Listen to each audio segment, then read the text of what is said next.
আসসালামু আলাইকুম রহমতুল্লাহ। আপনারা দেখছেন আমার প্রিয় শিক্ষক, আমার উস্তাদ, আমাদের অত্র মসজিদের হাফেজ সাহ হুজুর। প্রিয় শিক্ষক না শ্রদ্ধেয় শিক্ষক। ভুলেই গেছে হুজুর, শ্রদ্ধেয় শিক্ষক। আমাদের মসজিদে দীর্ঘ 25 27 থেকে 30 বছর আনুমানিক নিঃস্বার্থভাবে এই প্রিয় মানুষটি শিক্ষকতা করে গেছে, এমনকি 5 ওয়াক্ত নামাজ পড়িয়েছে আমাদের অত্র মসজিদে।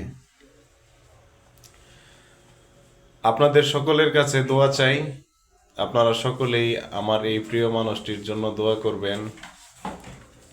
আল্লাহ পাক যেন সর্বদা সুস্থ রাখে, নেক হায়াত দান করে, আমাদের মধ্যে যেন সারা জীবন এভাবেই ভালোভাবে সম্মান নিয়ে আমাদের মধ্যে থাকতে পারে, এই আশাবাদ ব্যক্ত রেখে আপনাদের সকলের জন্য দোয়া করে, আমাদের জন্য দোয়া চেয়ে কথা শেষ করছি।